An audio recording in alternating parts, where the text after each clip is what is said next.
Lorsqu'ils furent arrivés à l'ère de Nacon, Uza étendit la main vers l'arche de Dieu et la saisit parce que les bœufs la faisaient pencher. La colère de l'Éternel s'enflamma contre Uza et Dieu le frappa sur place à cause de sa faute. Uza mourut là près de l'arche de Dieu. David fut irrité de ce que l'Éternel avait frappé Uza d'un tel châtiment, et ce lieu a été appelé jusqu'à ce jour Péretz Uza. David eut peur de l'Éternel en ce jour-là, et il dit, « Comment l'arche de l'Éternel entrerait-elle chez moi ?» Il ne voulut pas retirer l'arche de l'Éternel chez lui dans la cité de David, et il la fit conduire dans la maison d'Obed-Édom de Gath.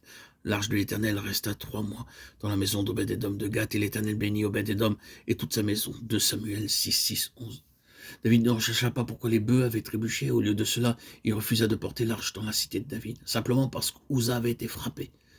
Remarquons que la maison d'Obed-Édom accueillit avec joie l'arche. C'est pourquoi sa maison fut bénie abondamment par Dieu. Nous devons de nouveau nous demander, repousserons-nous la présence de Dieu lorsqu'il nous discipline? Ou à l'exemple de la maison d'Obed-Édom, serons-nous accueillants à l'égard de sa divine présence? En quoi consistait la faute de David? Lorsqu'il désira apporter l'arche de Dieu à Jérusalem, il ne rechercha pas dans le livre de la loi comment l'arche devait être apportée. Au lieu de cela, il consulta les chefs de milliers et de centaines. Selon le livre des Nombres, chapitre 4, versets 4 à 15, l'arche devait être portée par les Lévites. Dieu n'avait jamais demandé à Israël de la transporter sur un char à bœufs. David et ses conseillers l'avaient appris de la part des Philistins incirconcis. Les Philistins, étant complètement ignorants, furent pardonnés par Dieu.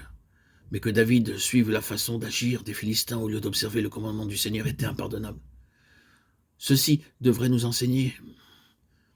Innover pour exprimer notre zèle à Dieu et ne tenir aucun compte de la parole de Dieu et de sa volonté ne durera pas longtemps. Quelque chose se produira obligatoirement.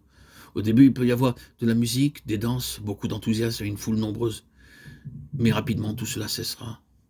Tout ce qui est motivé par une passion temporaire ne plaît pas au Seigneur. Dans tout ce qui concerne la vie du croyant et de l'Église, Dieu ne permet aucun toucher de la chair de l'homme, ni aucune altération de ce qu'il a établi. Il est indéniable que Uza étendit sa main pour maintenir l'arche. Nous ne pouvons pas douter de son amour et de son zèle pour elle. Cependant, nous savons que Dieu ne fut pas satisfait. Il ne permit pas que Uza touche à l'arche avec une main charnelle. En d'autres termes, le Seigneur ne permettra pas à la chair d'entretenir ou de défendre nos erreurs. Nous pouvons estimer que nos pensées sont meilleures que les voies que Dieu a déterminées à notre égard. Cependant, il ne nous est pas permis de persister dans nos voies. Nous ne pouvons que suivre ce que Dieu a établi. Autrement, nous subirons les conséquences du jugement divin.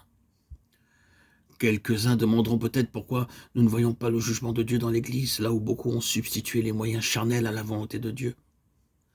Permettez-moi de répondre à cela en déclarant avec crainte et tremblement que le temps n'est pas encore venu pour Dieu de juger la situation.